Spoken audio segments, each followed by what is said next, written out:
The friendship. Guess what, Tilak? His mother said, a week after they had moved into their new house. I've discovered that one of my old friends lives nearby, and his son is your classmate at school. His name is Sudhir, she added. Do you know him? Tilak shook his head. Sudhir. That boy isn't good at games or anything. He keeps reading some old books all the time. Tilak was the skipper of the school cricket team and was good at football, hockey, and gymnastics as well. Well, we've invited his parents to tea this evening. Of course, he will come too, said his mother. When Sudhir's family came, Tilak took Sudhir to his room while their parents talked in the drawing room. The two boys did not have much to say to each other. Tilak knew Sudhir was not good at games, and he did not bother to find out Sudhir's interests. So, both were quite glad when Sudhir got up to go home. Though their mothers visited each other often, Tilak and Sudhir never did. They just did not have anything in common. One day, while playing football, Tilak fell and fractured his leg.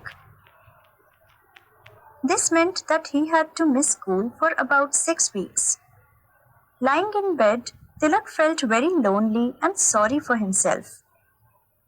During the first week, his friends came over every evening to cheer him up. But as the date of a cricket match approached, they had less and less time to spare from their practice.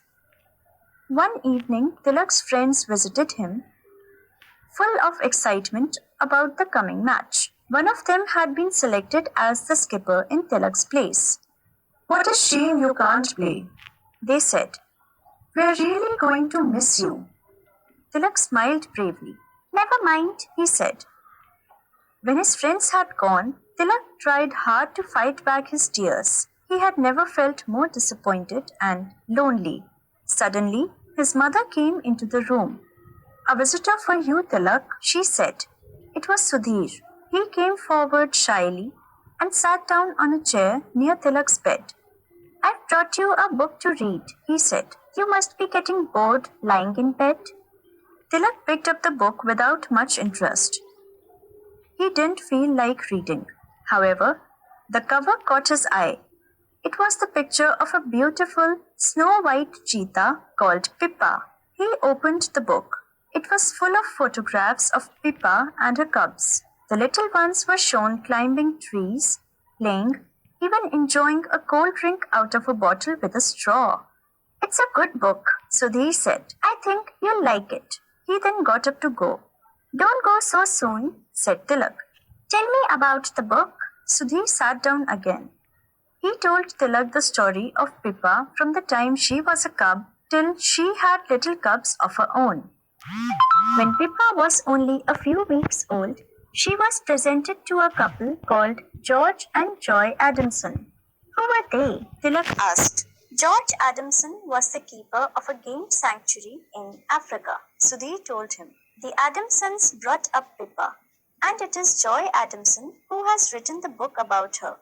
It must be fantastic to have a cheetah for a pet, exclaimed Tilak. They had a lioness too, as a pet, said Sudhir. Really? Asked Tilak. Sudhir nodded. Her name was Elsa. Joy Adamson wrote a book about her too. It's called Born Free. It became a bestseller, and it was even made into a film. Tilak was fascinated. When Tilak's mother peeped into the room an hour later, she found the two boys deep in conversation. She was very happy. You must come more often, Sudhir, she said. Tilak gets very lonely by himself. Sudhir came by the next evening and the next. Soon he began to drop in every evening, and Tilak started looking forward to his visits. Sudhir was very interested in zoology and wildlife. He visited the zoo every weekend to watch the animals. Tilak was also amazed to discover that Sudhir had quite a collection of animals at home. 2 cats, 2 dogs, a baby owl, and a baby monkey. One evening, Sudhir brought the monkey with him to Tilak's house. His mother got the shock of her life when the monkey suddenly jumped out at her from behind a curtain and started chattering. The boys had a good laugh. 6 weeks passed quickly, and almost before he knew it, Tilak was out of bed and on his feet again. After his first day back at school, Tilak went over to Sudhir's house. Sudhir was feeding his pets. The baby owl was perched on his shoulder. Tilak enjoyed spending the day with Sudhir and his animals. How strange that Sudhir's mother and you should have been friends. And now Sudhir and I are pals, Tilak said to his mother that night. His mother smiled.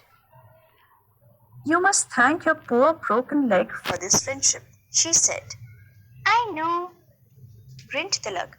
But I hope I don't have to break a leg each time I make a new friend.